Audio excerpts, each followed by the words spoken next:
केरला के इस पवित्र भूमि में मैं सभी मेरे जर्नलिस्ट बंधुओं को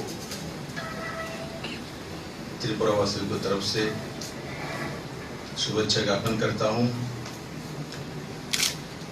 इस कोरोना काल में भी आप लोगों ने बहुत लड़ाई की है और विशेष करके मेरे पत्रकार लोगों ने हर देश में और विशेष करके भारत में तो हम लोगों ने हर राज्य में देखा। हेल्थ विभाग के सभी लोगों ने अच्छे से काम किया, किंतु साथ ही साथ सबसे बड़े जो काम जो मेरे जर्नलिस्ट बंधु लोगों ने किया है, इस हाउस जितने भी हाउसेस हैं पूरे देश भर में, आप लोगों ने जिस तरह से जागरूकता की है, जो लोगों के अंदर गांव-गांव में जाके अपने परिवार को झुकी में डालते हुए, तो इसलिए मैं आप लोगों को नमन करता हूं कि आप लोगों ने इस काम को बखूबी निभाया। हर सरकार एडमिनिस्ट्रेशन इसके साथ माननीय प्रधानमंत्री के साथ हाथों हाथ मिला के काम कर रहे थे, किंतु आप लोगों ने बहुत बड़ी भूमिका अदा की है, इसलिए मैं आप लोगों को धन्यवाद देता हूँ।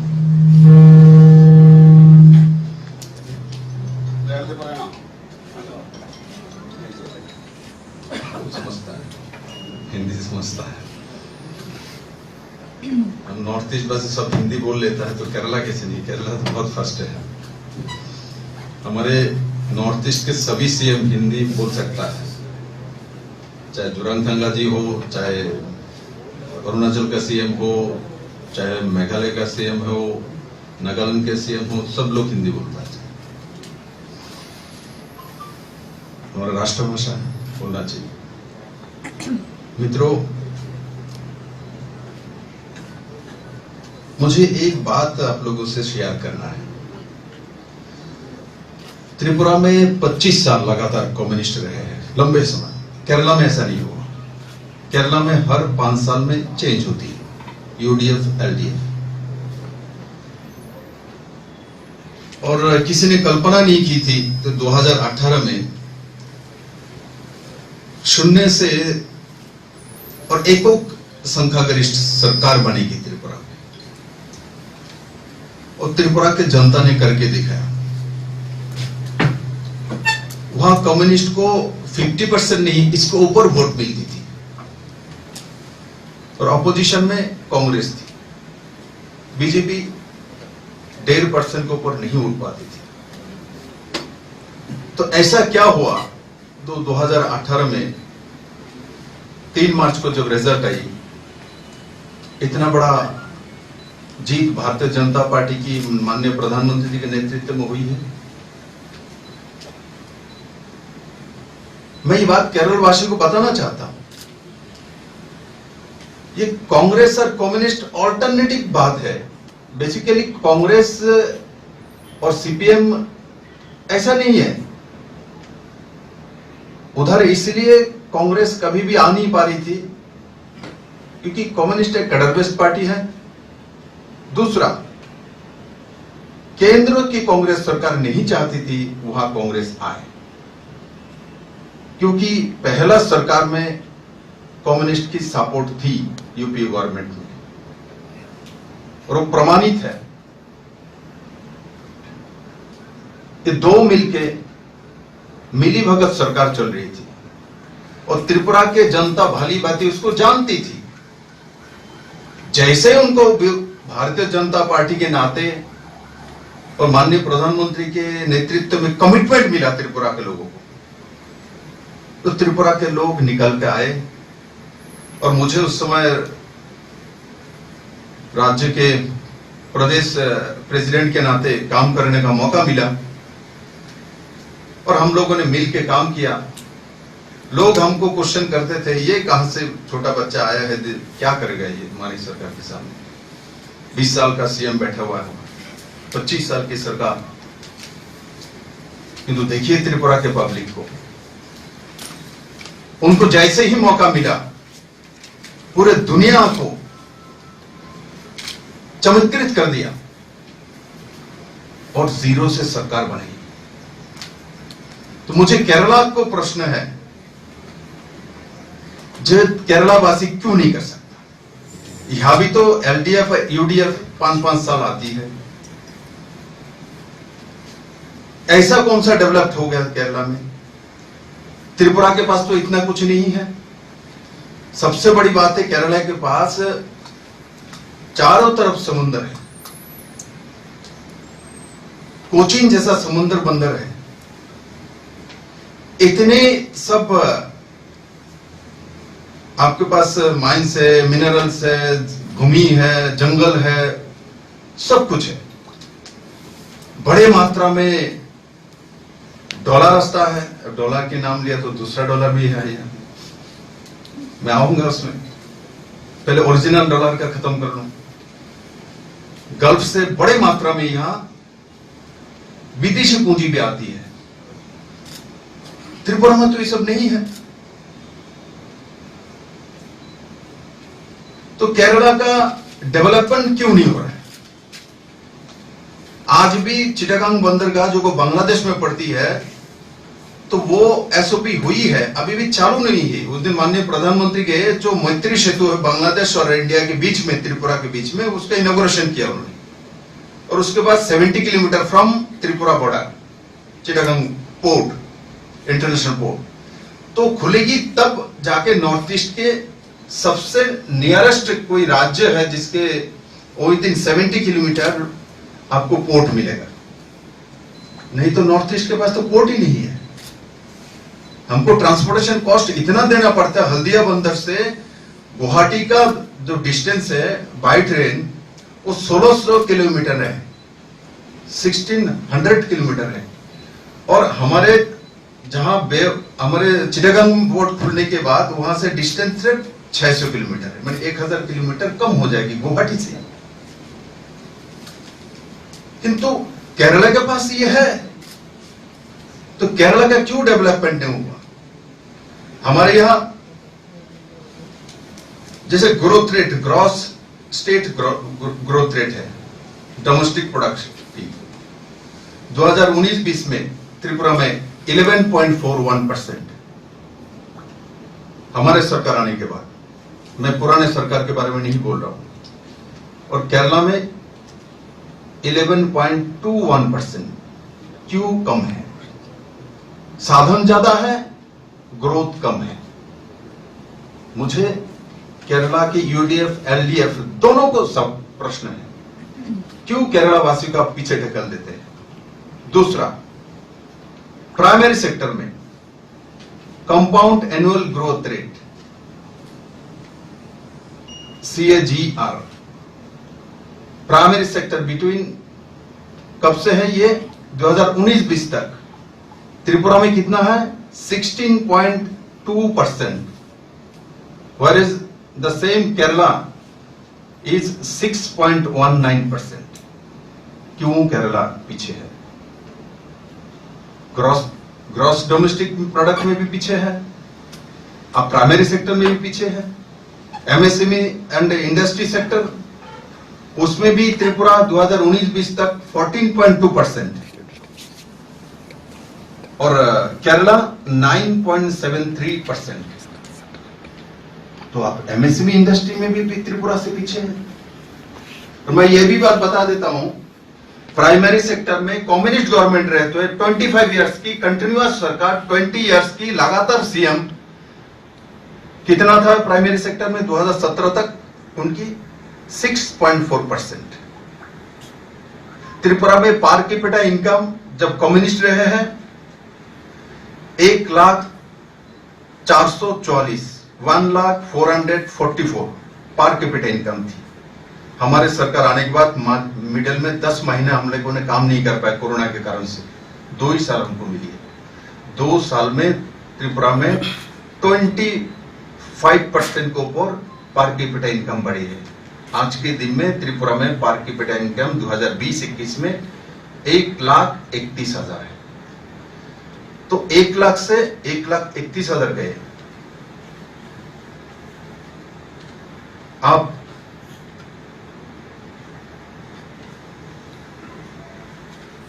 एजुकेशन सेक्टर में, जैसे कि कम्युनिस्ट जहां भी रहता है, चाहे केरला हो, बंगाल हो, त्रिपुरा में हो, एक माहौल बना के रखता है। हम लोग सोशल सेक्टर में, हम लोग एजुकेशन में, हम लोग इंटेलेक्चुअल है, हम कहाँ लेके जाएंगे, कहाँ बैठाएंगे, बड़े बड़े बात करना, कुछ नहीं किया। अब एजुकेशन सेक्टर में भी जाए तो त्रिपुरा में जो लेवल है 111 माने 111.58 और सेम केरला में 98.65, वो भी पीछे है। आपके जो टीचर है रेशियो स्कूल में, हर 15 स्टूडेंट में एक टीचर है त्रिपुरा में। केरला में हर 28 स्टूडेंट्स में 1 टीचर है।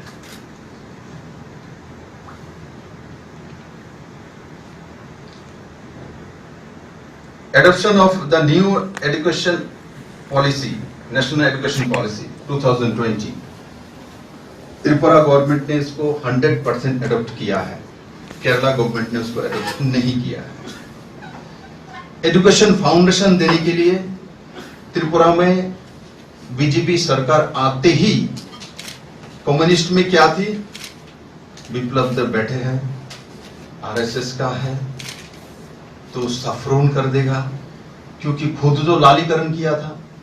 हमारे त्रिपुरा की हिस्ट्री में सिलेबस में गांधी उद्धव थे, स्वामी विवेकानंद नहीं है, इंडियन हिस्ट्री नहीं है, क्या है, रूस विप्लव है, स्टालिन है, लेनिन है, ये सब क्लास 6 से लेके 12 हो, चाहे कॉलेज हो, उसमें जाकर सिलेबस में डाल दिया था।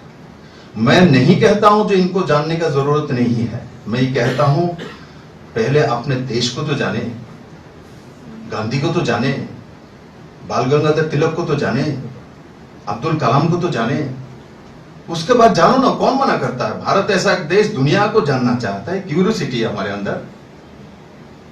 तो हमारा सरकार आने के बाद वही क्वेश्चन आया था जो आप वहां गिरवाकरण होगा, किंतु हमने त्रिपुरा में आपको जानने में जानकारी शायद है, विद इन 3 मंथ हमने एनसीईआरटी के सिलेबस त्रिपुरा में लागू किया, क्योंकि फाउंडेशन देने के लिए एजुकेशन की।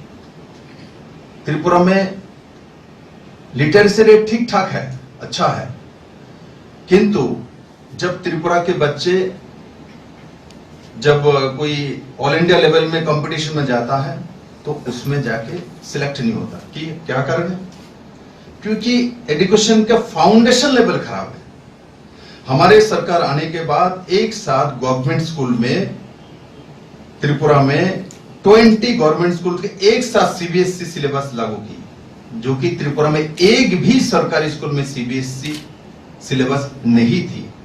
हमारे सरकार आने के बाद कम से कम 50 स्कूल को इंग्लिश मीडियम में कन्वर्ट किया, जो कि ये व्यवस्था नहीं थी।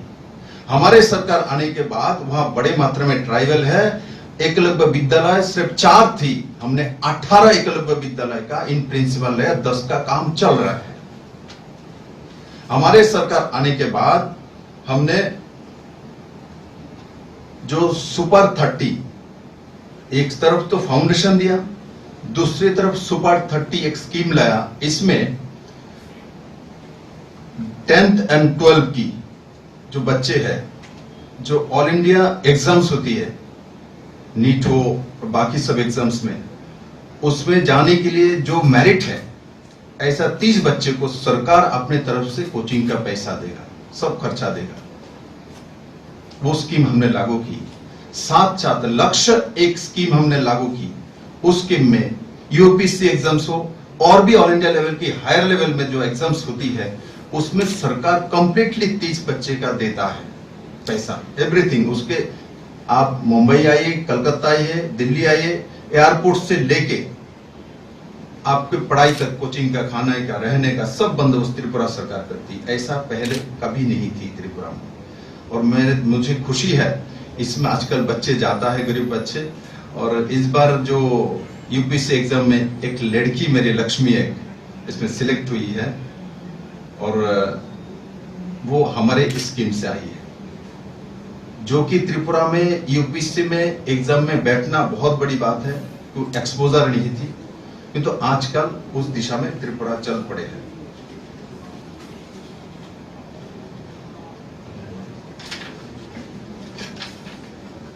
बंधुओं, प्रधानमंत्री आयुष्मान भारत योजना त्रिपुरा में 88% उसको लागू कर दिया गया है। 88% 5 लाख का बेनिफिट मिलती है और इससे बड़े मात्रा में त्रिपुरा के गरीब लोगों को फायदा हुआ है। प्रधानमंत्री Awas Yojana urban and rural, ये दोनों स्कीम में त्रिपुरा देश में सेकंड पोजीशन में है। देश में, पूरे देश में केरला पीछे है। बंधुओं, जल जीवन मिशन माननीय प्रधानमंत्री जी 2019 में लागू किया। त्रिपुरा सरकार आते ही 2018 दिसंबर से अटल जलधारा मिशन के नाते हर घर में पानी पहुंचाना है और इसमें फ्री पहुंचाना है। त्रिपुरा सरकार ने ऑलरेडी 1 साल पहले उसको चालू किया था और जब हमने चालू किया था, पुराने 25 साल की कम्युनिस्ट गवर्नमेंट, कितना था हाउस होल्ड कनेक्शन? पैसा देके, फ्री नहीं, 2.4%। ये कम्युनिस्ट का काम देखिए, 2.4%। अरे पानी नहीं पहुंचा पाया लोग को पीने का 25 साल में, और कितना साल दे इनको? तो 2.4%, वो भी पैसा लेके। और हमारे गवर्नमेंट आने के बाद आज के दिन में हमने 24.64%, माने 25% घर में हमने हाउस होल्ड में पानी पहुंचा दिया है। और उसमें सभी त्रिपुरा सरकार ने दिया है। केरल में क्या है स्थिति? इतना सुविधा होने के बाद केरल में पानी की कमी है क्या? पानी का लेवल कम है क्या? नहीं है। मैं जानता हूं केरला में अच्छा खासा बारिश होती है, चारों तरफ समुद्र है, वाटर लेवल है, किंतु हाउस होल्ड में कितना कनेक्शन केरला में दे पाया? 5.46% मात्र। सोचिए कहां खड़े। हाँ, उस तरह से आलोचना करें जो पुराने कम्युनिस्ट गवर्नमेंट के साथ, तब तो केरला बेस्ट है, क्योंकि 2.4%, केरला 5.46%, क्योंकि कंपटीशन उनके साथ वो करते थे, त्रिपुरा, वेस्ट बंगाल और केरला, बाकी के साथ नहीं करना। हमको त्रिपुरा के देश के बेस्ट परफॉर्मिंग जो स्टेट है उसके साथ करना है। अब देखिए, त्रिपुरा में एक समय वर्क कल्चर नहीं थी, कम्युनिस्ट के कारण से काम नहीं करना, बैठे रहना। ऑफिस में ऐसा कल्चर थी, जब मैं सरकार में आया हूं, जो आदमी चुपचाप बैठा रहता है, काम नहीं करता, तो उसको बोलता है ये तो लीडर है, ये कुछ बनेगा कभी। जो काम करता है बोलता है ये किसी काम का नहीं। ऐसा कल्चर बना दिया गया था त्रिपुरा में। किंतु आज मैं गर्व के साथ बोलता हूं, आपको याद होगा पहले जब सरकार बनी थी, जब हमने बोला था जो कोई भी एजुकेटेड हो, एमबीए किया हो, एमए किया हो, भाई काम पे लग जाओ, खेती में चले जाओ, आप प्राइमरी सेक्टर में चले जाओ, कुछ भी करो, डायरी लगा लो। तो मेरा बहुत आलोचना हुई थी कम्युनिस्ट के बंधुओं ने, पूरे देश भर में आलोचना की। आज मैं गर्व के साथ आप लोग सामने शेयर करना चाहता हूं। आज जो मैं जाता हूं, मेरे पास फोन आता है, दादा मैंने बायोफ्लॉक के माध्यम से मैं फिश का फार्मिंग करता हूं, आप एक बार आके देख के जाइए। मेरे साइट में आप जाइएगा, आपको मिलेगी। वो एमबीए गोवा किया हुआ, चेन्नई में पढ़ा हुआ है, त्रिपुरा यूनिवर्सिटी से एमए किया है, चेन्नई से एमबीए किया है, मोमो बेचता था, उधर जाके चाय की दुकान लगाया। 2018 से उसने बायोफ्लॉक के माध्यम से सिर्फ 20-25 हजार रुपया पूंजी से काम करना शुरू किया। और आज इस 20-25 हजार पूंजी से वो महीने में 11 लाख रुपया कमाता है, साल में 11 लाख रुपया कमाता है। एक बहन मेरे 2018 में मशरूम का जो ट्रेनिंग दिया, चांस की, गरीब है, आपने कैंची से अपने हाथ से काट के गारमेंट्स के काम करती है, बाजार में जाके बेचता है खुद ही। मिट्टी का घर है, माडवाल के घर है, मैं गया हूं उसके। आज पता है आपको इनको कितना कमाती है? उसमें सेल्फ हेल्प ग्रुप बनाया 10 बहनों को लेके, मैं उसके घर में गया था। आज वो मशरूम के चाष करता है। इसका मंथली पूंजी कितना है? मशरूम का जो शीड लगता है 19,000 की, 19,000 की, और बाकी जो मटेरियल लगता है वो ऐसे मिल जाता है। उससे वो कितना कमाता है पर मंथ? जानकारी होगी। 19,000 20,000 रुपए पूंजी लगाती है पर मंथ और 1,05,000 रुपया नेट कमाती है। 1,05,000 रुपया, जो 35 से 40 किलो वो आपके जो मशरूम डेली निकालती है और इस तरीके से वो इतना कमाती है। आज त्रिपुरा शनिर, मैं इसलिए 2 एग्जांपल दिया आपको। एक दिया एक गरीब महिला जो कि ज्यादा पढ़ा लिखा भी नहीं है, और एक मैंने आपको उदाहरण दिया MBA का वाला लड़का, हायर एजुकेटेड, वो भी बायोफ्लॉक के कर रहा है। और दूसरी जो गरीब है, जो कि एक समय कम्युनिस्ट के सिर्फ नारी समिति की लाइन में लग के मिसिल करना और मनरेगा के काम के लिए परेशान होना। अब मैंने मनरेगा का नाम नहीं बोल रहा हूं, कम्युनिस्ट रहते मनरेगा का मैंडेट त्रिपुरा में हाईएस्ट 37 डेज थी। आज के दिन में जो ट्राइबल बेल्ट में हमारे 82 डेज तक चली गई मैंडेज, 82 डेज। ओवरऑल त्रिपुरा में 95% ज्यादा है इनसे। मैं मनरेगा के बारे में नहीं बोलता हूं क्योंकि ये उन्नयन का, डेवलपमेंट का पैरामीटर नहीं है। वो पैरामीटर है education, infrastructure, industry, primary sector. इस सभी सेक्टर में त्रिपुरा आज के दिन में केरला से स्पीड ज्यादा है। क्यों है, क्या कारण है?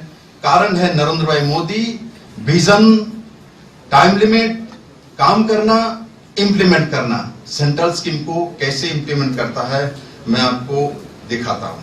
जैसे आपके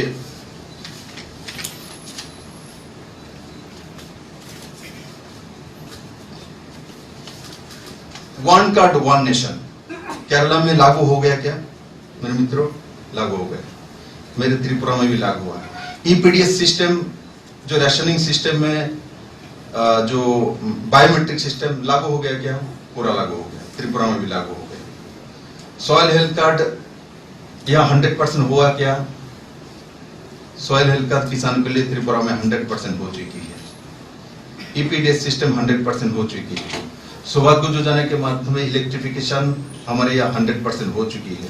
दीनदयाल उपाध्याय ग्राम ज्योति योजना 90% हो चुकी है।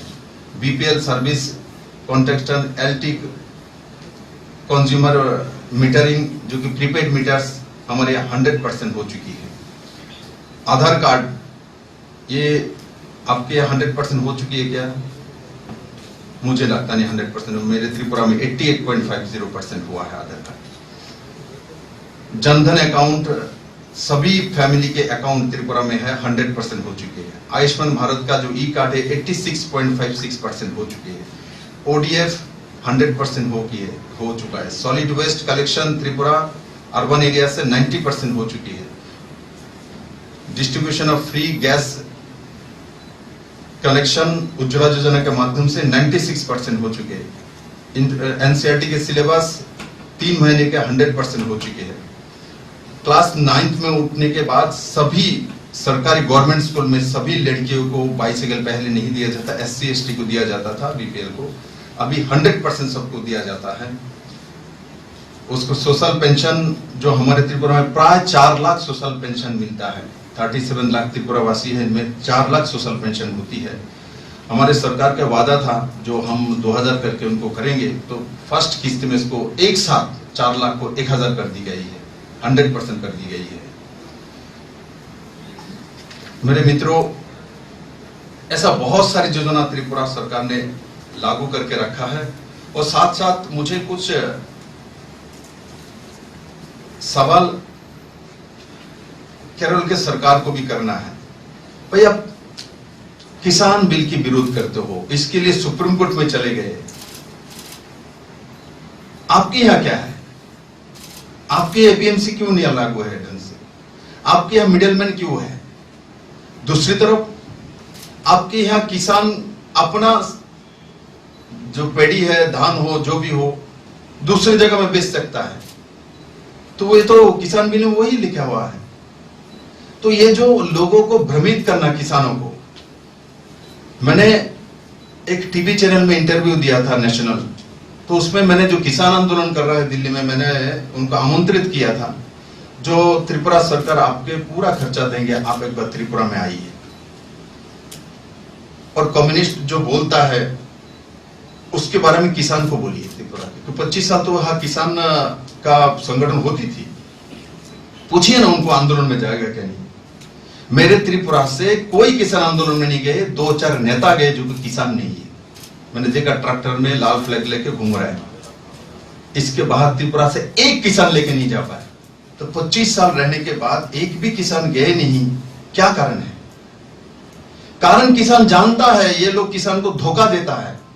आज त्रिपुरा में किसान प्रधानमंत्री किसान सम्मान निधि लागू हुआ, आपको जान के खुशी होगी।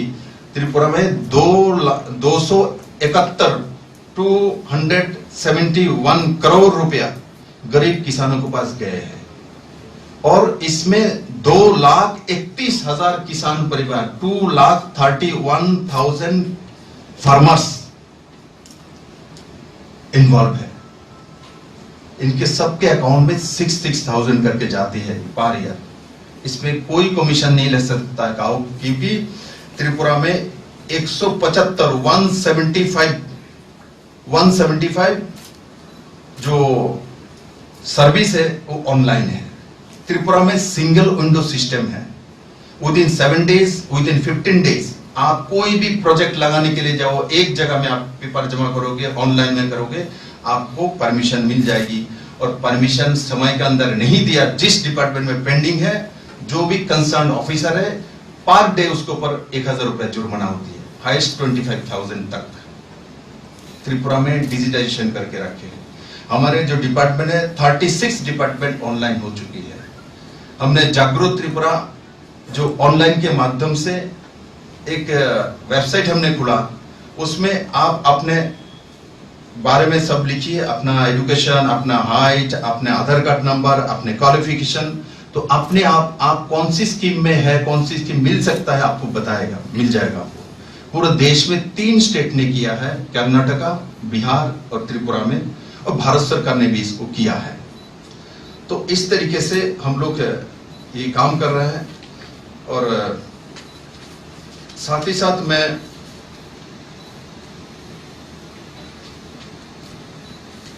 आज जब केरला में इलेक्शन चल रहा है,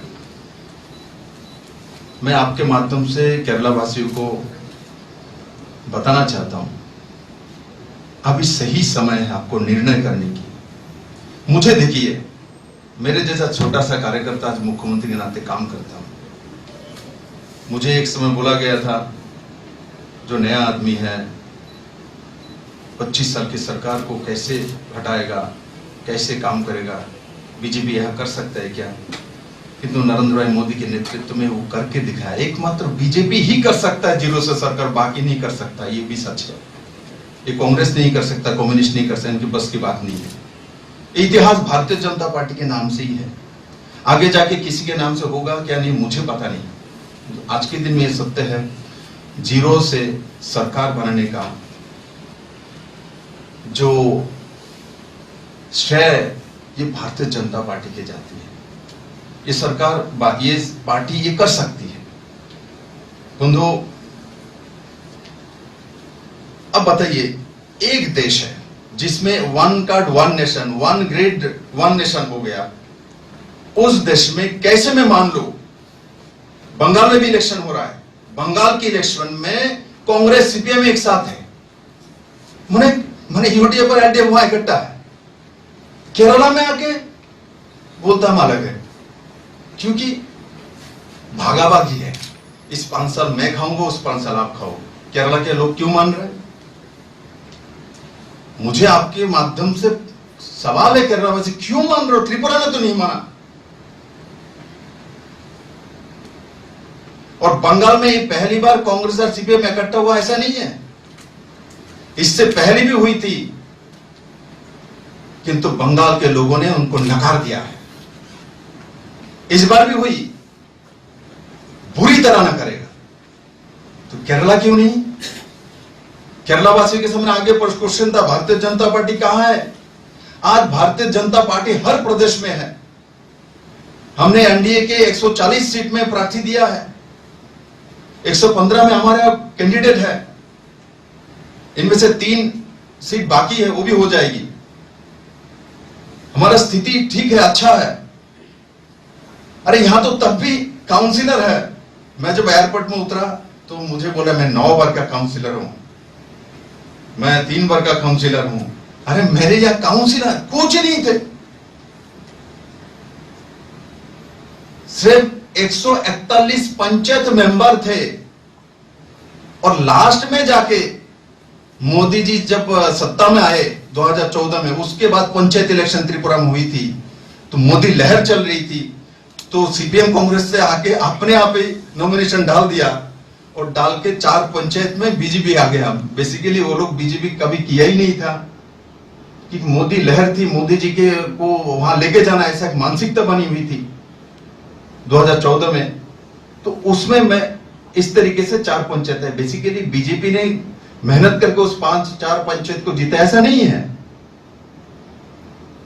तो त्रिपुरा में यह हो सकता है 25 साल लगातार कम्युनिस्ट सरकार को उखाड़ के फेंक सकता है, तो एक केरला के जनता क्यों नहीं कर सकता? और मैं इसीलिए बोलता हूं, मैंने आपको पैरामीटर उठा के दिया, इकोनॉमी की, प्राइमरी सेक्टर का, इंडस्ट्री सेक्टर की, एजुकेशन की, इंफ्रास्ट्रक्चर की। ये चारों में केरला पीछे है।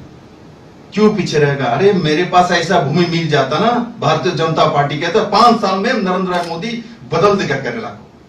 अरे अभी भी तो नेशनल हाईवे के लिए शायद 65,000 करोड़ के आसपास सैंक्शन किया है केरला के लिए,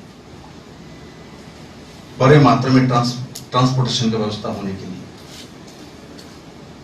तो मेरा आपके माध्यम से विनम्र निवेदन है, केरला वासियों को मौका मिला आप लोगों को, अब मोदी को पकड़ लीजिए, डबल इंजन की सरकार चलेगी।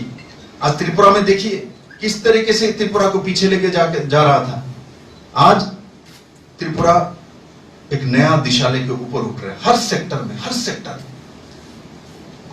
त्रिपुरा में कभी किसी ने कल्पना नहीं की जो स्पेशल इकोनॉमिक जोन तैयार होगा, त्रिपुरा में तैयार हो गया।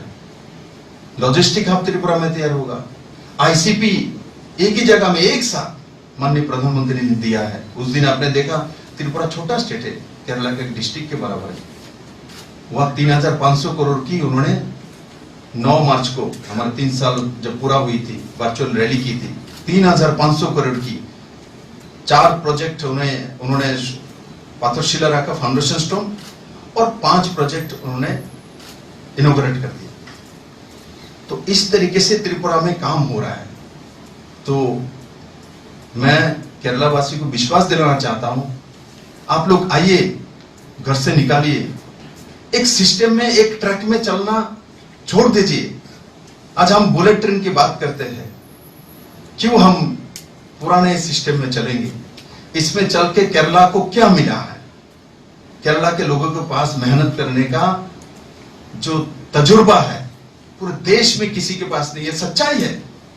गल्फ में जाके मैं जब जाता हूं, गल्फ में गया, अभी तो सीएम बनने के बाद और मौका नहीं मिली, तो कहीं भी जाता हूं तो केरला के लोग मिल जाता है, कोई भी रेस्टोरेंट हो केरला के लोग मिल जाता है, सब्जी तो केरला के सब्जी मिल जाता है, तो सब कुछ मिलता है। सबसे बड़ा इंटरनेशनल बाजार दुबई है, उसमें हर गली में विशेष करके केरलियन मिलती है। तो इतना कुछ जब हम जाके मरुभूमि में फैला सकते हैं, तो अपने सुजलाम सफलाम इस भूमि में क्यों नहीं हो रहा है? क्या कारण है? ये देवभूमि है, त्रिवेंद्रम है, क्यों नहीं हो रहा इस भूमि में? क्या कारण है? कारण है यूडीएफ और एलडीएफ की मिली जुली लूट। उनके समय सोलार घोटाला, इनके समय डॉलर घोटाला। केरला की जनता को मैं बताना चाहता हूं, जब आपको मौका मिली है मोदी जी के साथ चलना, और साथ ही साथ 2005 में इस देवभूमि में पॉलिटिकल मर्डर निशंस रूप से, 2005 में 300 मर्डर हुई है, पॉलिटिकल मर्डर। इसमें 130 संघ आरएसएस का और बीजेपी के कार्यकर्ता को मारा है। उस दिन भी एक कार्यकर्ता अपना नंदू जी की एसडीपीआई ने सारे आम कत्ल किया है। त्रिपुरा में 2018 में सरकार आई है, हर बार सरकार जब आती थी वहां त्रिपुरा में जितनी बार कम्युनिस्ट का रिपीट हो रहा था, पॉलिटिकल मर्डर होती थी। त्रिपुरा में पॉलिटिकल मर्डर सीपीएम के सरकार आने के बाद शुरू हुई, इससे पहले त्रिपुरा में पॉलिटिकल मर्डर होती ही नहीं थी। हमारे भारतीय जनता पार्टी के सरकार आने के बाद एक पॉलिटिकल मर्डर बता दे वहां के कम्युनिस्ट, एक भी पॉलिटिकल मर्डर नहीं। बोलने के लिए, विभ्रांत करने के लिए, अपप्रचार करने के लिए कम्युनिस्ट का तंत्र होती है, वो कुछ भी बोलता है, कुछ भी बोलता है, क्योंकि झूठ के ऊपर ही उनके संगठन खड़ी रहती है। तो मेरा आपके माध्यम से आवेदन है, निवेदन है, जो केरलवासी हम मैं आपको ये नहीं कह सकता हूं जो आप लोगों से मैं ज्यादा जानता हूं, किंतु मैं जरूर कहूंगा आप लोगों को पहले हमने मोदी का हाथ पकड़ा, त्रिपुरा के लोगों ने मोदी का हाथ पकड़ा और मोदी जी ने त्रिपुरा को हीरा देने का वादा किया था 5 साल में। स्पीड देखिए मोदी जी, हीरा माने H for highways, I for highways, R for railways, A for Airways. पता है आपको कितना दिन में दिया? पक्का 2 साल में उन्होंने हीरा त्रिपुरा को दिया है, प्लस दिया है। कैसे दिया? हाईवेज त्रिपुरा में हाईएस्ट, जो हाईवेज में काम होती थी पुराने गवर्नमेंट रहते 1200 करोड़ की, हाईएस्ट मोदी जी ने 12,000 करोड़ का रास्ता दिया त्रिपुरा को। एकमात्र रोड था त्रिपुरा के चारों तरफ से बांग्लादेश बॉर्डर है 80% एरिया में। आपको जान के बॉर्डर स्टेट, सबसे ज्यादा बॉर्डर स्टेट त्रिपुरा है छोटे स्टेट में। सिर्फ असम के तरफ से मिजोरम थोड़ा सा लगा हुआ, एक ही नेशनल हाईवे से हम लोगों को त्रिपुरा के बिजनेस जो भी हमारा लाइफलाइन कहा जाता था, आज 7 तरफ से त्रिपुरा का लाइफलाइन खुला, 7 तरफ से, एक तरफ से नहीं। उसमें लैंडस्लाइडिंग हुआ तो त्रिपुरा में द्रव्य मूल्य वृद्धि, हाई प्राइस, उपाय नहीं, एक ही रास्ता है, लैंडस्लाइडिंग हुआ, चुप बैठे रहो, आंदोलन करो, लैंडस्लाइडिंग खुल जाएगा, मिट्टी खुल जाएगा। अरे हम लोग आंदोलन नहीं करते, हम लोग ड्रोजल लेके जाते, तो लोग आंदोलन कराएगा, चलो इनकलाब जिंदाबाद बोलो तो खुल जाएगा। अरे कैसे खुलेगा भाई? आज 7 तरफ से खुला है। चिटागंग बंदरगाह मैंने आपको बताया, वहां से वाटर खुली है। गोमती नदी जो नदी है उसमें वो भी, उसका भी वाराणसी तक इंटरनेशनल प्रोटोकॉल रोड खुल चुकी है। रेलवे बांग्लादेश के ऊपर से रेलवे रोड खुली है। रेलवे का ऑल्टरनेटिव सर्वे हो चुकी है। त्रिपुरा में कभी किसी ने कल्पना नहीं की, जहां मीटर गेज में ट्रेन जाती थी, आज त्रिपुरा में 6 एक्सप्रेस ट्रेन जाती है, हम सुपर एक्सप्रेस से लेकर राजधानी तक जाती है। डेमो ट्रेन चलती है, आसाम के बाद किसी में नॉर्थ ईस्ट के स्टेट में डेमो ट्रेन चलती है, त्रिपुरा में चलती है। तो इस तरीके से हाईवेज में उन्होंने काम किया। हाईवेज मतलब इंटरनेट और डिजिटाइजेशन, मैंने आपको पहले उदाहरण दिया, चिटागंग से हाई स्पीड इंटरनेट अगरतला होकर आती है। हमारे यहाँ IT सिटी का काम चल रहा है, क्योंकि हाई स्पीड इंटरनेट 3 गेटवे है भारत में, इनमें से एक उधार पड़ी है। तो हाईवेज और रेलवेज के बारे में मैंने आपको बताया। उसके बाद एयरवेज, त्रिपुरा से डायरेक्ट दिल्ली की फ्लाइट नहीं होती थी, पुराना सरकार ने कभी नहीं ले पाया। आज दिल्ली टू अगरतला में 2 फ्लाइट जाती है, फुल होके जाती है। एक समय जब मैंने कोशिश किया था माननीय प्रधानमंत्री जी के पास आके, तो जो एयरवेज कंपनी है वो है पुरानी अगरतला से दिल्ली और दिल्ली से अगरतला, ये 200-250 पैसेंजर हो ही नहीं सकता, नहीं मिलेगी, नहीं दे रहा था। बाद में इंडिगो ने शुरू की, अब एयर इंडिया ने भी शुरू की। आप एक बात से समझ चुके हैं, तो दिल्ली से 500 लोग डेली त्रिपुरा में जाता है और 500 लोग आता है। पहले 50 आदमी भी नहीं मिलती थी। इससे मालूम चलता है त्रिपुरा का इकोनॉमी कहाँ जा रहा है। जो मैंने बोला, जो 25% बड़ी है, उसको दिखाता है, दर्शाता है। तो मेरा यही निवेदन है आपके माध्यम से केरला वासियों को, आप लोग घर से निकलिए और केरला को एक स्वयं संपूर्ण केरला देश के अग्रणी स्टेट में लेके जा सकते हैं। सब कुछ है केरला के पास, एक सही दिशा देने वाला व्यक्ति चाहिए, वो माननीय प्रधानमंत्री जी है। आप इनके ऊपर भरोसा कर सकते हैं। देश ने भरोसा किया है, कोरोना के समय में पूरे देशवासी ने इनका साथ दिया है और आज प्रमाणित है 30,000 करोड़ रुपया खर्चा करके हमारे सीनियर सिटीजनशिप हो, हमारे जो हेल्थ वर्कर हो, इन सभी को फ्री में टीकाकरण की व्यवस्था। और मैं अभी सभी केरला वासियों को, विशेष करके जो सीनियर सिटीजन है, मैं उनको निवेदन करूंगा, त्रिपुरा में हम लोग बड़े मात्रा में 88% टीकाकरण हो चुकी है। देश में जो बड़े मात्रा में टीकाकरण कर रहा है, इंजेक्ट और वैक्सीनेशन हो रहा है, उसमें त्रिपुरा एक है। और केरला के एक भी बुजुर्ग लोग बाद ना जाए, सबको ढूंढ के निकाल के, कोई समाजसेवी संगठन हो, राजनीतिक पार्टी हो, वो लोग ढूंढ के उनको टीकाकरण कराए। और माननीय प्रधानमंत्री के नेतृत्व हमने इस कोरोना युद्ध में भी कोरोना को पराजित किया। और साथ ही साथ इस कोरोना ने हम लोगों को बहुत कुछ सिखाया है, सोशल डिस्टेंसिंग सिखाया है, डिसिप्लिन सिखाया है, और बड़े बुजुर्गों को सम्मान करना, उनको सही ढंग से रखना, ये भी हमने सीखा है। आप लोगों ने काफी देर से मेरा प्रेस कॉन्फ्रेंस सुना है, बैठे हैं। मैं आप लोगों को बहुत बहुत धन्यवाद देता हूं त्रिपुरा वासियों की तरफ से। आप लोग सब अच्छे रहे। और जो विषय मैंने रखा है, देखो भाई, मैं बहुत बड़ा कोई पॉलिटिशियन नहीं हूं, मैं तो ऐसे ही छोटे मोटे कार्य करता हूं।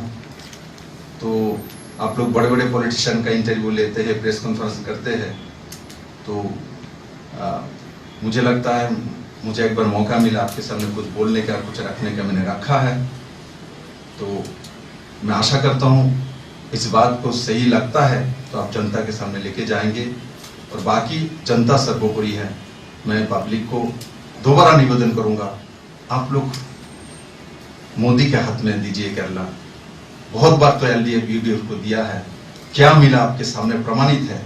इसलिए एक बार मोदी जी को दीजिए और 5 साल देखिए केरला कहां से कहां चली जाती है।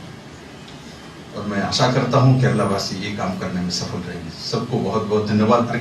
किसी कोई क्वेश्चन मुझे पूछना है तो पूछ सकते हैं, इंग्लिश में भी बोलिए, कोई दिक्कत नहीं, जो भी भाषा में बोलूँ। Do you think that there is an anti-left sentiment here among the people of Kerala? Like you had in Tripura, you were saying that you were able to unseat a government after 25 years. So do you think that there is an anti-left sentiment in the state here? देखिए, anti left sentiment सिर्फ केरला में नहीं है, पूरी दुनिया में ही है।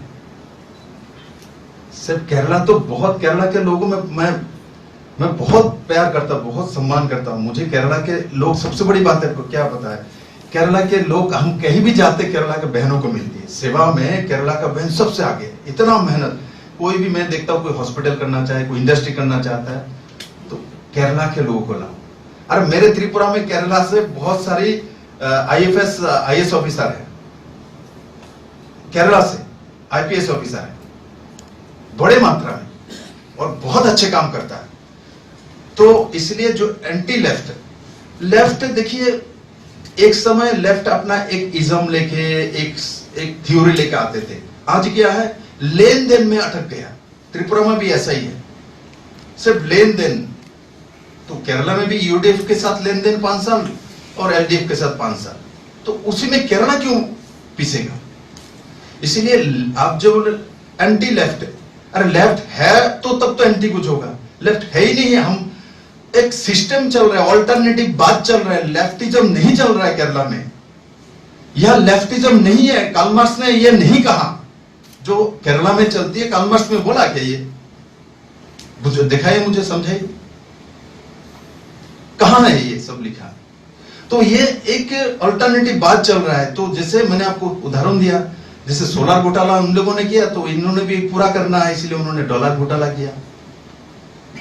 तो एक दूसरे का परिपूरक बनना, इसमें केरला पीस रहा है। कहीं लेफ्टिस्ट है ही नहीं, वो खत्म हो चुकी है पूरी दुनिया से। उनका इज्म, इनका सिस्टम कब का खत्म हो चुकी है। सिर्फ अपने स्वार्थ के लिए, अपने कैडर की सीपीएम का देखिए, अभी भी त्रिपुरा में तो सरकार तो चली गई, इनकी कैडर है, इनका कोई काम ही नहीं है। फुल टाइमर वो पार्टी कैडर है, फुल टाइमर 2000 है त्रिपुरा में, तो पार्टी उसमें बैठे बैठे रहेगा। काम तो कुछ सीखा ही नहीं, कोई काम नहीं जानता। उनको दुकान चलाने के लिए दो, लोन भी दो, नहीं चला सकता। मैं आपको बोल रहा हूं, हमारी पार्टी में हम लोग बोलते हैं पार्टी के साथ साथ कुछ काम करो, वाइफ क्लब में कुछ करो, डेयरी में कुछ करो, दुकान लगा लो, सब्जी का दुकान लगा लो, बाकी टाइम 1 घंटा 2 घंटा पार्टी के लिए दो, किंतु मूल टाइम अपने को एस्टेब्लिश करने के लिए दो। किंतु कम्युनिस्ट ऐसा नहीं करता, वो अपने फुल टाइम में पार्टी कैडर तैयार करता है, उसके माध्यम से सरकार को कंट्रोल करता है। तो इसलिए कम्युनिस्ट के साथ डेवलपमेंट संभव नहीं है, क्योंकि खुद अपने को ही डेवलप नहीं करता, अपने परिवार को ही एस्टेब्लिश नहीं करना चाहता, और अपने परिवार को कैसे एस्टेब्लिश करेगा? दूसरा काम करेगा तो उससे कमीशन लेना है। इस सिस्टम में कभी भी इंडिपेंडेंट नहीं हो सकता है, परिवार फैमिली नहीं बन सकता। इसलिए आपका जो सवाल है, मैं कहता हूं आपको जे एंटी लेफ्ट लेफ्ट है ही नहीं। ये दोनों यूडीएफ एलडीएफ एक दूसरे का दिखावट के लिए एंटी है। बाकी केरला के लोगों को मैं बार बार अभी भी बोलूंगा, जितना जल्दी मोदी जी को लाएंगे उतना जल्दी लाभ होगा। त्रिपुरा के लोग आज समझ रहे हैं ये बात। So what is the kind of political resistance that you face in your state from the left? Do you mean that they have been finished off, or they are putting up resistance? देखिए, communist Tripura में खत्म हो गया ये मैं नहीं कहता। आपको तो मैंने बोला जो इनके कैडर है, तो कैडर जब तक है उनका काम ही है माला जपना है। वो ऐसे बोलेगा धर्म को विश्वास नहीं करता कि तो माला तक लेके बैठा है। मैं व्यक्तिगत रूप से कोई भी कम्युनिस्ट के लीडर को त्रिपुरा का सम्मान नहीं करता, किंतु त्रिपुरा में कभी भी कम्युनिस्ट कहीं भी कोई भी इलेक्शन और जीत नहीं सकता। त्रिपुरा का लोग देख चुका है। अभी भी हमारे यहाँ, मैं आपके यहाँ आया हूँ, मेरे यहाँ ऑटोनोमस डिस्ट्रिक्ट काउंसिल के इलेक्शन घोषित हुआ है। आप 10 तारीख उसका रिजल्ट आएगी, अप्रैल के, आप देख लीजिए पब्लिक क्या बोल रहे हैं। कंप्लीटली एसटी एरिया में। उसके बाद लोकल बॉडी इलेक्शन होगी, उसका रिजल्ट भी आपके पास आएगा। तो कम्युनिस्ट खत्म हो गया मैं ये नहीं कहता। तो ऑपोजिशन में 16 सीट तो इन्हीं के पास है, 16 सीट लेके जरूर।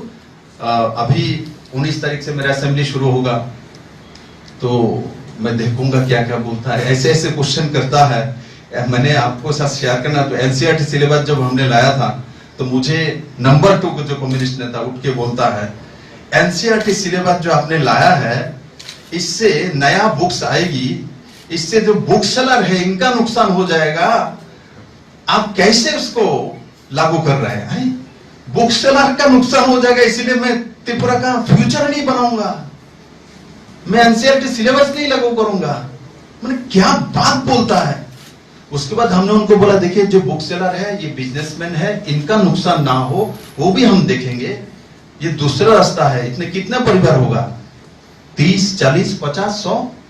किंतु एनसीईआरटी सिलेबस लागू करेंगे तो त्रिपुरा का भविष्य चेंज हो जाएगा।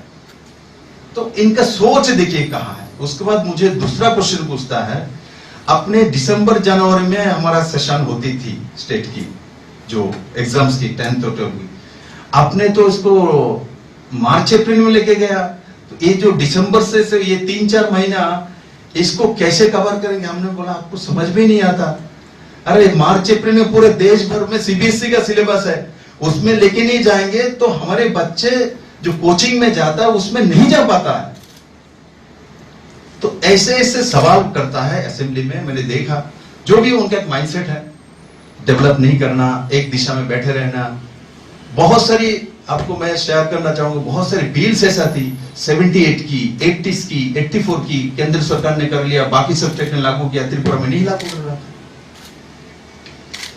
नहीं लागू कर रहा था। तो एक पुराने सिस्टम में पड़े रहना, वहां से नहीं निकलना, एक्सपोजर नहीं देना, ये कम्युनिस्ट का स्वभाव है। हिपोक्रेसी, जो शब्द हिपोक्रेसी सही बैठता है उनके लिए, ऑर्थोडॉक्स मानसिकता इनके लिए सही बनता है। हम लोग उदार है, ओपन है, अरे भाई सबको स्वागत है, जो बेस्ट है उसको ले लेंगे, इस तरीके से काम करते हैं। The biggest critic of the BJP in Kerala is the Hindutva politics and the perception that it is anti-minority. So how do you comment, especially in a state like Kerala where there is a large number of minority? How do you comment? Or अभी मैं आपको बताता हूं, देखिए कोई भी religions हो, भाई कोई भी संप्रदाय हो, वो अपने घर, अपने मंदिर में हो, गिरजाघर में हो, मस्जिद में प्रार्थना करता है, इकट्ठा होता है, और इसका भारतीय जनता पार्टी नहीं विरोध करता। त्रिपुरा में 25 साल कम्युनिस्ट सरकार के बाद तो सरकार आई, वह मुस्लिम नहीं है, वह क्रिश्चियन नहीं है। मुझे एक मुस्लिम के साथ अन्याय किया है उस सरकार ने, खबर लीजिए ना, मुझे मेरा नंबर लेके जॉर्ज जी को व किसी को बताइए आप लोग, क्या बोला गया था सरकार आने के पहले। सभी मुस्लिम्स को ये लोग जा जाके लीफलेट बटा, नाम ना देखे, नीचे नाम देखे तो पकड़ लेंगे। जो बीजेपी आएगा तो समस्त मुस्लिम को बांग्लादेश में विताड़ित कर देगा। आप लोग बीजेपी को रोको, इस तरीके से प्रचार किया। आज त्रिपुरा के मुस्लिम्स को पूछिए जाके, हमारे बंधुओं को, जो ऐसा किया है क्या, एक प्रमाण है क्या? तो ये सब कम्युनिस्ट का प्रचार है। और अपना धर्म करे, राम नाम ले, कोई रहीम का नाम ले, इसमें क्या आपत्ति है यार? यहां ये होता है, जो कोई हिंदू कैंडिडेट होता है उसका विरोध करके बैठता है, वो सांप्रदायिक मानसिकता है, बीजेपी नहीं है। बीजेपी सांप्रदायिक मानसिकता होता तो नरेंद्र भाई मोदी लगातार 2 बार प्रधानमंत्री नहीं बनती। प्रधानमंत्री ने सबका साथ, सबका विकास, सबका साथ, सबका विश्वास को एस्टेब्लिश किया है। मुझे एक ट्रेंड आपके साथ शेयर करना चाहता हूं, आप लोग जानते हो, मैं सिर्फ याद कराता हूं, आप लोग जानते हैं। बताइए तो, बिहार में जो इलेक्शन हुआ, किसी को कभी विश्वास था जो बिहार में जात पात के ऊपर उठ के उसमें डेवलपमेंट और एम्प्लॉयमेंट के ऊपर इलेक्शन होगी? कल्पना थी? इस बार बिहार में इलेक्शन हुई, चाहे तो अपोजिशन हो, सत्ता में बैठे हुए नीतीश कुमार के एनडीए गवर्नमेंट हो, दोनों का क्या इशू थी? दोनों का इशू थी डेवलपमेंट एंड एम्प्लॉयमेंट। ये किसका मंत्र है? नरेंद्र भाई मोदी जी का। जहां जात पात के भीतर राजनीति नहीं होता, समीकरण नहीं बनते, वहां मोदी जी ने ट्रेंड चेंज कर दिया। उत्तर प्रदेश में सेम हुआ, यादव, मुस्लिम, उसके बाद ओबीसी, इनका समीकरण हुआ भी था, किया भी था। कौन कौन? पीसी, भतीजा, पीसी माने मायावती जी, भतीजा माने मुलायम सिंह का बेटा।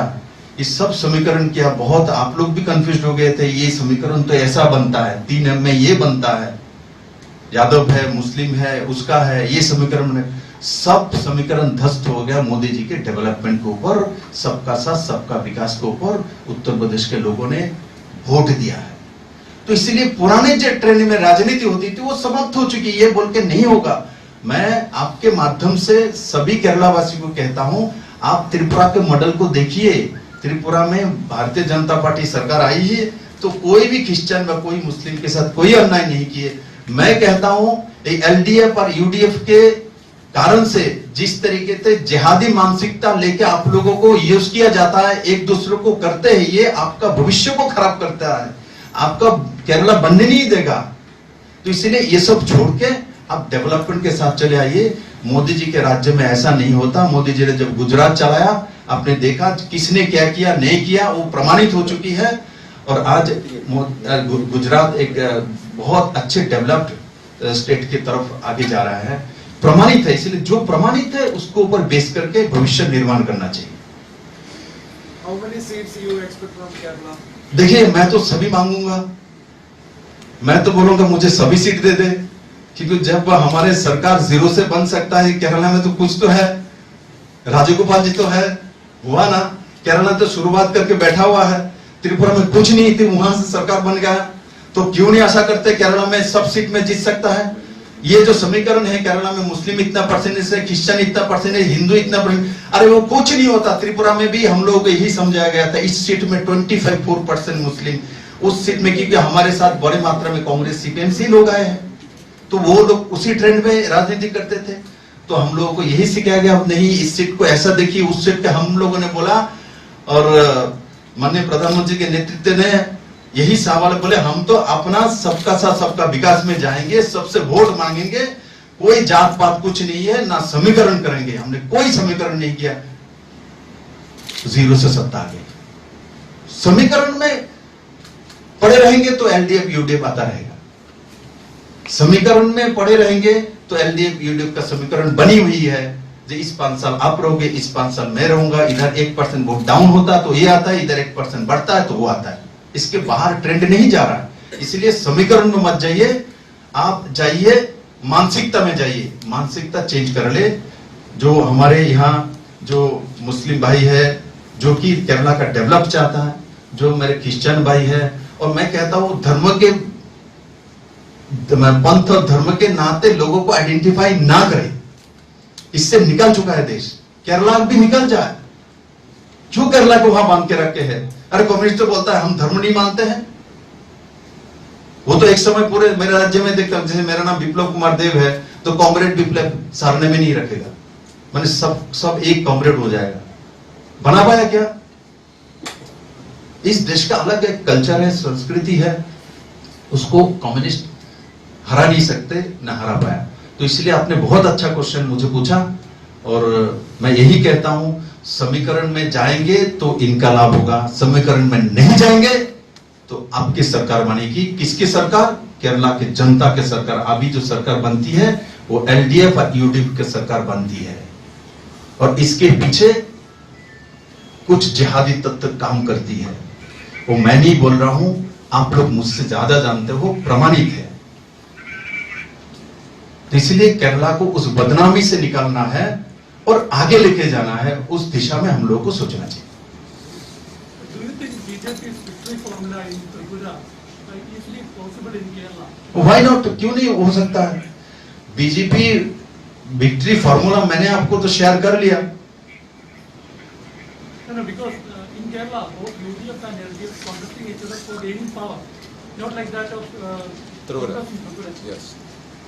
देखिए, यूडीएफ एलडीएफ के बारे में आप जो बोल रहे हो मैं भी वही बोल रहा हूं, तो इसमें चेंजेस नहीं होते। जैसे अभी आप मेरे मित्रों ने पूछा, जर्नल बंधुओं ने, जो ये जो समीकरण है मुस्लिम क्रिश्चियन ये सब, ये लोग कहता है यहाँ का ट्रेंड है, हमारा नहीं है, हम लोग ऐसे तरीके से आइडेंटिफाई नहीं करते। मुझे केरला वासियों को कहना है इस तत्व को आप भूल जाइए, आंख बंद कर लीजिए और अपने मन को और अपने राज्य को देखते हुए और आपका फ्यूचर देखते हुए आप जाके ईवीएम मशीन में हाथ लगाइए, जहां जाके लगता है वो दबा दीजिए। यहां पक्का चेंज हो जाएगा এবং नरेंद्र मोदी के नेतृत्व वाली सरकार आएगी। हमारे यहाँ भी हमने बोला था, याद होगा, बहुत सारा हमारे नाम से इलेक्शन कमीशन में कंप्लेन किया कम्युनिस्ट लोग ने। जब मैं सीएम नहीं था, प्रदेश अध्यक्ष था, पार्टी प्रेसिडेंट, मैंने एक कार्यक्रम में लोग सीपीएम से ज्वाइन किया तो मैंने बोला भाई इस बार इलेक्शन होगा तो वोटिंग सब लोग ईवीएम मशीन में जो भी वोट करेगा बीजेपी को करेगा। तो बोल रहे हैं वो कैसे जानता है, ऐसे कैसे होगा? मेरे नाम से कंप्लेन किया है, क्योंकि कम्युनिस्ट ऐसा प्रचार करते थे त्रिपुरा में, झूठ बोलता था, गरीब को जाके बोलता था तुम जहां भी वोट दोगे हमारे लोग देखता रहता है, पता चल जाएगा तो तुमको देखेंगे। एक भय संचार करके रखते थे कैडर लोग, तो उसी से निकालना था मुझे। तो ये सत्य नहीं है, झूठ है। आप कहां वोट देंगे आपके सिवा कोई नहीं जानता है, और कम्युनिस्ट के प्रचार से लोग विश्वास भी कर लेते थे गांव के। हम लोग घूमते थे तो बोलते सर वोटिंग करेंगे तो बाद में उसका घर को आके मारेगा, क्योंकि वो लोग बोलते हैं सब लोग, ये लोग सब देख लेता है। तो ये झूठ है, आप लोग जानते हो झूठ है, झूठ को सच कर लेता है। तो मेरा इतना ही निवेदन है आपको, यूडीएफ एलडीएफ ये शब्द भूल जाए ना। अभी केरला यूडीएफ एलडीएफ को भूल के सिर्फ नरेंद्र भाई मोदी देखे, नरेंद्र भाई मोदी देखे। अब देखिए ना बंगाल में क्या स्थिति है, असम में क्या स्थिति है, इलेक्शन हो रही है, रिजल्ट क्या होगा आप लोगों को मालूम है।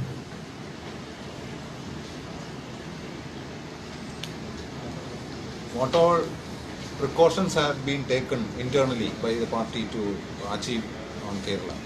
देखिए precautions, Because you see, excuse me sir, internally some problems is there in between leaders. They are trying to dispose each of the kingdom each other, so and so it's going on. देखिए ये जो आपने बोला, BJP इतना बड़ा party है, देश के नहीं दुनिया के सबसे बड़ा पार्टी है। हाउ मेनी ब्रदर्स, आपके कितने भाई हैं? हाउ मेनी ब्रदर्स आपके, कितने भाई आपके, फैमिली? 3 है। 3 एक साथ चलते हैं क्या? तीनों में कुछ परिवर्तन नहीं है क्या? आपने टोपी पहन के, दूसरा टोपी पहन के घूम रहा है क्या? नहीं घूम रहा है। इसीलिए जब हमारे परिवार में, मेरा भी परिवार है, एक बेटा है, एक बेटी है, पत्नी है, डिफरेंसेस होती है। डिफरेंसेस माने डेमोक्रेसी है, डिफरेंसेस नहीं है तो डेमोक्रेसी नहीं है। तो बीजेपी में डिफरेंसेस होती है, किंतु जब हम लोग बैठ के पार्लियामेंट्री बोर्ड डिसीजन कर लेते यही करना है, वही होता है। त्रिपुरा में भी डिफरेंसेस होती थी, मुझे सब लोग मानते थे अध्यक्ष के नाते, बहुत ये जो बोलेगा इनके टीम जो बोलेगा वही, ऐसा नहीं होता। किंतु पार्लियामेंट्री बोर्ड ने जब डिसीजन कर लिया, तत्कालीन जो पार्टी अध्यक्ष ने जो तय कर दिया है, जो इनको ही सीट देना है, इनको ही जिताना है, वही त्रिपुरा में हुई है और उसका रिजल्ट आपके सामने। तो इसलिए भारतीय जनता पार्टी में डेमोक्रेसी है, कम्युनिस्ट में डेमोक्रेसी नहीं है। इसलिए आपने मुझे ही क्वेश्चन पूछा, क्योंकि लंबे समय आप यहाँ कम्युनिस्ट को देखते हो, इसलिए आप देखते हो जो इनमें ऐसा नहीं होता, होता भी बाहर नहीं आता, पार्टी उसमें बंद ताले में होगा, कोई बोलेगा तो उसका जीना हराम कर देगा। ये भारतीय जनता पार्टी में नहीं है, हमारे यहाँ डेमोक्रेसी है, किंतु जब सिद्धांत हो जाती है पूरे पार्टी उसके साथ है। ठीक है, थैंक यू।